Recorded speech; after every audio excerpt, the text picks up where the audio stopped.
ఇంటికాడ ఉన్నదా, నేను ఇంటికాడ ఉంటే ఇట్లా అన్నకు ఇట్లా చంపేసారు, నీకు తెలుసా అంటే నాకు తెలియదు, నేను ఇప్పుడే రెడీ అవుతున్నా అంటే నేను ఊటిన అక్కడి నుంచి నేను ఇక్కడ రావడం జరిగింది.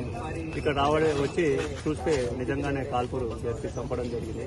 ఇప్పటి నుంచో పేదల కోసం పనిచేసిన వ్యక్తి. నేను చిన్నగా ఉన్నప్పుడే హైదరాబాద్ రావడం జరిగింది.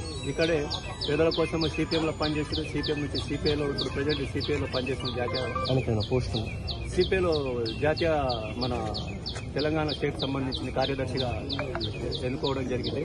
అదేవిధంగా మన గుడిసెలు కూడా వేయించారు, మన నాగోల్లో ఆ గుడిసెలు, సాయినగర్ గుడిసెలు అన్ని వాళ్ళ మీదనే పోరాటం చేసినాం, పేదల కోసం పోరాటం చేసినారు.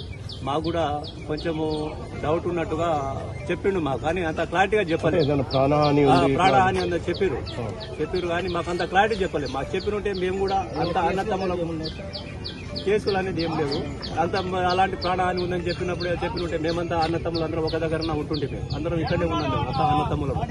కాబట్టి వాళ్ళు సంథింగ్ మన ఆ ఏరియాకి సంబంధించిన వాళ్ళే ఉంటారు. ఆ సాయినగర్, దిల్సుఖ్నగర్, మన సాయినగర్, నాగోల్ ఏరియా ఆ సంబంధించిన ఏరియా వాళ్ళే ఉంటారు వాళ్ళు, నాకు తెలిసి. కాబట్టి వాళ్ళను ఎట్లయినా శిక్ష పడాలి. శిక్ష అంటే ఇప్పుడు అందరూ భూతగాదాలకు సంబంధించింది కొంతమంది నాకు ఇన్ఫర్మేషన్ రావడం జరిగింది. భూతగాలు అంటే ఇప్పుడు గవర్నమెంట్ ఉన్నాయి, కోర్టులు ఉన్నాయి, ఏమైనా ఉంటే కోర్టులో పెట్టుకోవాలి, దానికి ఏమైనా ఉంటే కావాలి పెట్టుకోవాలి. కానీ ఇలా చంపడం కూడా కరెక్ట్ పద్ధతి కాదు అది. కాబట్టి వాటి మీద కూడా చర్యలు తీసుకుంటే బాగుంటుంది. అలాంటి పేదల కోసం పాటుపడే వాళ్ళను మనం ఎంకరేజ్ చేయాలి. కానీ ఇలా చంపడం పోతే మనం ఇంకా ఎవరు మిగులుతారు? ఇక్కడ ఎవరు మిగిలరు. ఇప్పుడు గవర్నమెంట్ కూడా చెప్పేది కూడా పేదల కోసమే చెప్తుంది. మరి పేదల కోసం పనిచేసే వాళ్ళను పేదల కోసం పని చేయకుండా అందరూ ఉన్న వాళ్ళను చేస్తే పేదల కోసం పనిచేసే వాళ్ళు ఎవరు? కాబట్టి వాళ్ళను కూడా చేసి అలాంటి వాళ్ళు ఎవరైనా ఉంటే శిక్ష పడాలి.